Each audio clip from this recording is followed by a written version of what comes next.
Very good morning.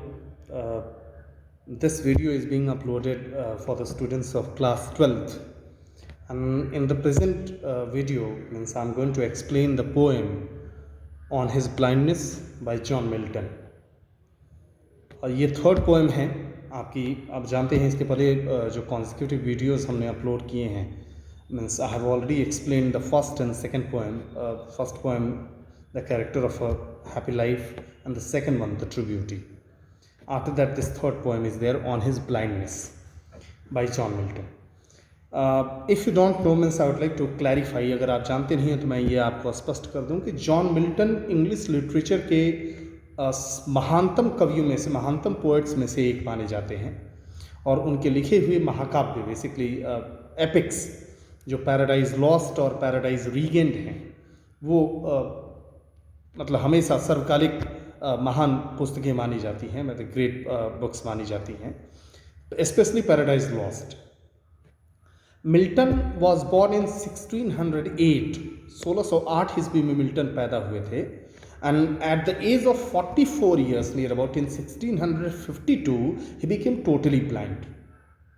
Okay, he became totally blind. He lost his eyes, and because of that one, he is called the Surdas of England. Milton को एक तरीके से सूरदास की उपाधि दी जाती है, या सूरदास को मिल्टन की उपाधि दी जाती है। आप दोनों को यूनिफाई कर सकते हैं, दोनों एक दूसरे के लिए यूज किए जाते हैं, ठीक है। मिल्टन का जो सबसे बेहतरीन महाकाव्य था paradise lost, that came after he became blind, means that he wrote after he became blind, means obviously अंधे होने के बाद उन्होंने वो महाकाव्य लिखा था। उन्होंने खुद नहीं लिखा, उन्होंने बोला, और जैसा सूरदास के साथ होता था कि उनके दोहों का संग्रह उनके शिष्य किया करते थे जो उनके साथ चलते थे। वही कंडीशन थी मिल्टन की भी। मिल्टन का भी एक स्कूल रन करते थे जहाँ पे उनके शिष्य ही उनके कविताओं का संग्रह किया करते थे after he lost his eyes. So this poem on his blindness basically expresses two things. ये पोएम जो है वो दो चीज़ें एक्सप्रेस करती हैं। एक तो the sadness of the poet is there in the poem. Poem जो है वो कवि का दुख व्यक्त करती है, कवि का दुख बयां करती है। He is sad that he has lost his eyesight, and now the poetic talent that is there with him, he will not be able to use that one in the service of God. भगवान की सेवा में, प्रभु की सेवा में वो उस poetic talent का प्रयोग नहीं कर पाएंगे, काव्य रचना नहीं कर पाएंगे। एक दुख का कारण ये है, और शिकायत ये है, कंप्लेन भी वो करते हैं गॉड से कि why it happen to him, कि ऐसा उनके साथ क्यों हुआ, that he lost his eyes before the half of his age, आधी उम्र के पहले। आप जानते हैं कि सामान्य तौर पर उम्र मानव की 100 वर्ष आकी जाती थी। इसी आधार पर अपने वहाँ वर्णाश्रम की व्यवस्था की गई थी। विभिन्न मतलब आश्रम बनाए गए थे जिसमें आप 25-25 सालों का 4 मतलब आश्रम बेसिकली बनाया जाता था। तो उस हिसाब से आधी उम्र 50 साल होती है, और 44 साल की उम्र में 44 ईयर की एज में पोएट ब्लाइंड हो जाता है। तो वो लेकर के वो कंप्लेन करता है। पोएम शुरू करते हैं। When I consider how my life is spent are half my days, he says that when I consider, when I think over, जब मैं सोचता हूँ, जब मैं विचार करता हूँ कि किस तरीके से रोशनी चली गई मेरे आंखों की, और आर का प्रयोग किया जाता है बिफोर के सेंस में, और हाफ माई डेज, आधी उम्र के पहले ही, ठीक है। In this dark world and white, अब after you have lost your eyes means the entire world becomes dark.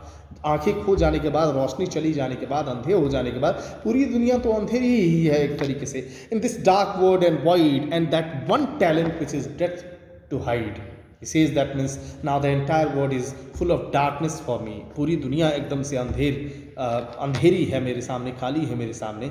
और इस परिस्थिति में वह एक गुण जो मेरे अंदर छुपा हुआ है, and that will remain here till the time of my death, मृत्यु के समय तक वो छुपा रहेगा मेरे अंदर। and that one talent which is death to hide, दो बातें कही जा सकती हैं इस लाइन के लिए। वो कहता है which is death to hide means it will remain hidden with me, it will remain latent within me means till the age of my death or till my end you can say। और दूसरी चीज़ कि it is just like death to hide that one। एक poet के लिए अगर वो अपनी काव्य रचना नहीं करता है तो वह मृत्यु के ही समान है एक तरीके से। अगर कोई गुण उसमें है और वह उस गुण का प्रदर्शन नहीं कर पाता है तो वह उसके लिए मौत के ही समान है. So that is the point that the poet is willing to express here. यही पॉइंट पोएट एक्सप्रेस करता है. वो बोलता है कि वह एक गुण जो मेरे अंदर छुपा हुआ है और जिसको छुपाना अपने आप में मृत्यु का प्रमाण है. क्या होना चाहिए? Lost with me useless, it's lying with me useless. वह जो गुण है पोएटिक टैलेंट, काव्य रचना का वह गुण मेरे अंदर अब बेकार पड़ा हुआ है, उसका कोई उपयोग नहीं है. करेंगे दो my soul more bent to serve therewith my maker and present my true account.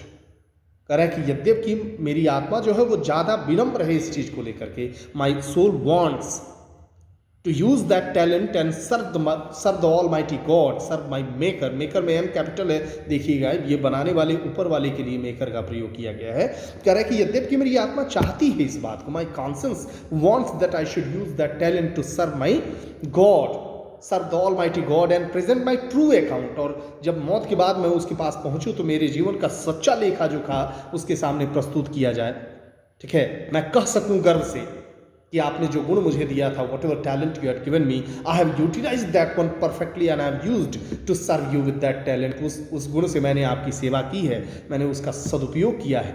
ठीक है, ताकि कहीं ऐसा ना हो, लिस्ट LEST लिस्ट है, कहीं ऐसा ना हो, लेस्ट ही रिटर्निंग चाइल्ड. वो बोलता है कहीं ऐसा ना हो कि वह फटकार करके, चाइल्ड मीन्स होता है फटकारना, लौटाते हुए मुझे फटकारे कि मैंने जो एक टैलेंट तुमको दिया था, एक गुण जो तुम्हारे अंदर मैंने दिया था at the time of birth, you did not use that one, you are not capable of coming back to me, you are not worthy of coming back to me, तुम मेरे पास आने के योग्य नहीं. तो ऐसा कहता हुआ कहीं वो लौटा दे. इसलिए मैं चाहता हूँ, मेरी आत्मा चाहती है कि मैं सेवा करूँ गॉड की, उस एक गुण से जो गुण मेरे अंदर पड़ा हुआ है. लेकिन हकीकत ये है कि I have become blind and now the quality is lying useless within me. मैं अब अंधा हो गया और वह गुण बेकार पड़ा हुआ है मेरे अंदर. तो क्या होगा? ऐसी स्थिति में मन में एक प्रश्न उठता है. ठीक है, a question rises in mind in this condition. इस कंडीशन में एक क्वेश्चन उठता है मन में. क्या क्वेश्चन है? कि death God exact day labour light denied. Light denied means a blind person, a person who is denied of light. एक आदमी जिसकी आंखों की रोशनी चली गई है. तो प्रश्न पूछता है पोएट के मन से ये प्रश्न निकलता है. पोएट खुद प्रश्न पूछता है कि death God exact day labour light denied. क्या भगवान, क्या ऊपर वाला एक अंधे आदमी से भी परिश्रम की उम्मीद करता है? Death God demand labour from a blind person even. तो ये प्रश्न पूछता है. कभी कहता है कि आई फॉन्डली आस्क, आई फॉन्डली मीन्स फुलिशली आस्क. मैं मूर्खों की तरह, एक बच्चे की तरह बचकाने तरीके से ये प्रश्न पूछ बैठता हूँ कि doth God want, does God want labour from a blind person even. ये प्रश्न निकलता है मुंह से और उसका जवाब आता है. कह रहा है कि बट पेशेंस, पेशेंस में भी पी कैपिटल है. पेशेंस यहाँ पे धैर्य नहीं है, बल्कि patience is a symbolic word to refer to the conscience. वो अंतरात्मा को रेफर करता है. कहता है पर कभी कि मतलब मेरे मुंह से प्रश्न निकलता है बचकाने तरीके से और मेरी खुद की अंतरात्मा. ठीक है, अद्वैतवाद का सिद्धांत है, आप जानते हैं भारत में ये कहा जाता है इंडियन माइथोलॉजी में कि आत्मा जो है, मानव आत्मा परमात्मा का ही अंश है. ठीक है, तो अपनी खुद की आत्मा इस बात का जवाब देती है. ठीक है, but patience to prevent that murmur, इस बड़बड़ाहट को रोकने के लिए, मर्मर, ठीक है, यूजलेस टॉक को रोकने के लिए मेरी अब खुद की अंतरात्मा जवाब देती है. सून रिप्लाईज, जल्दी ही जवाब देती है. और वो क्या जवाब देती है? What ever reply comes from the patience, that it comes from the conscience of the poet, that describes the true nature of God. जो जवाब आता है वो भगवान की वास्तविक सत्ता को, भगवान के वास्तविक स्वरूप को दिखाता है, उसका वर्णन करता है. क्या बोलती है अंतरात्मा पोएट की? वो बोलती है कि God doth not need either man's work or his own gifts. भगवान को आवश्यकता नहीं है. God doth not need, God does not need क्या? आइदर मैन्स वर्क, या फिर मतलब मानवों के वर्क के, ह्यूमन बींग्स के द्वारा किए गए काम की, या फिर उसने खुद जो उपहार दिए हैं उन्हीं उपहारों की उसको कहीं से कोई आवश्यकता नहीं है. He does not need anything of that one or his own gifts. Who best bear his mild yoke, वे लोग, the people who best bear, वे लोग जो सबसे बेहतर तरीके से सहन करते हैं, बर्दाश्त करते हैं. क्या? हिज माइल्ड, माइल्ड मतलब होता है हल्का, यॉक मीन्स होता है बर्डन, बोझ. हल चलाते समय बैलों के कांधे पर जो लकड़ी का वुडन स्ट्रक्चर जो रखा जाता था उसको यॉक कहा जाता था, जिसको भोजपुरी में जुआ बोलते हैं। ठीक है, जुआठ या जुआ। ठीक है, तो वो चूंकि कंधे पे पड़ा हुआ एक बोझ होता है, उसी सेंस में सिंबॉलिकली यॉक का प्रयोग बर्डन के लिए किया जाता है। तो ऊपर वाले के द्वारा दिए गए, भगवान के द्वारा दिए गए हल्के फुल्के बोझ को, हल्की फुल्की परेशानियों को जो लोग सबसे बेहतर तरीके से बर्दाश्त करते हैं, सहते हैं, दे सर्व हिम बेस्ट, वही उसकी सबसे अच्छी सेवा करते हैं। तो गॉड की कृपा से, या चाहे जिस वजह से आप अगर अंधे हो गए, आपको अगर कोई परेशानी हो गई, तो उसके लिए गॉड को कोसने की बजाय, परेशान होने के बजाय, ये मान करके चलिए कि ऊपर वाले के दिया हुआ अगर यही भाग्य में है तो यही सही, इसी का निर्वहन सही तरीके से करें, तो वे लोग उसकी सबसे अच्छी सेवा करते हैं। ठीक है, और जहाँ तक गॉड की बात है तो हिज स्टेट इज किंगली, उसका साम्राज्य राजाओं की तरह से। ठीक है, thousands at his bidding speed and post over land and ocean without rest.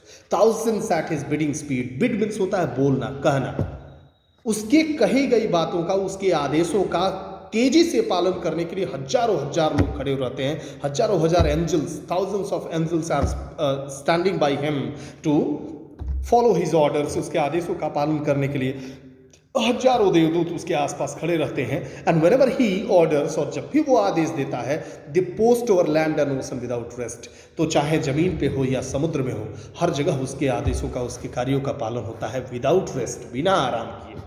ये जो देवदूत हैं उसके पास, वो बिना आराम किए उसके आदेशों का पालन करते हैं। ठीक है, इसलिए उसको ये सोचना, to think that he needs your labour or he needs the talent और quality that he has given to you, it's foolishness. ये सोचना कि वो उसका आपके परिश्रम की आवश्यकता है, या फिर वो मतलब अपना जो क्वालिटी आपने उसने दिया है, उसके बदले वो आपसे सर्विस चाहता है, ये मूर्खता है। ठीक है, आत्मा अंतरात्मा लास्ट में क्या बोलती है? The last line is often used as a quotation. Okay, they also serve him who only stand and wait, वे भी उसकी सेवा करते हैं जो कुछ नहीं करते हैं, केवल खड़े रहते हैं और सही समय का इंतजार करते हैं। They also serve him who only stand and wait, वे भी सेवा करते हैं जो केवल खड़े रहते हैं, समय का इंतजार करते हैं और प्रभु की प्रार्थना करते हैं, उसके द्वारा दिए गए और या फिर किए गए समय में बदलाव की प्रतीक्षा करते हैं, इंतजार करते हैं, वे भी उसकी सेवा करते हैं। Okay, so true service of God does not need any sort of labour. So in this manner the conscience of the poet replies, इस तरीके से पोएट की अपनी अंतरात्मा उसको जवाब देती है उसके प्रश्न का। प्रश्न क्या था कि doth God need, doth God exact day labour light denied, क्या प्रभु को एक अंधे आदमी से भी परिश्रम की उम्मीद रहती है? वो परिश्रम चाहता है, और इस तरीके से उसका जवाब आता है। तो ये आपकी पोएम है ऑन हिज ब्लाइंडनेस। उम्मीद है आप बेहतर तरीके से इसको समझ पाए होंगे। Thank you very much, thanks a lot, have a good day.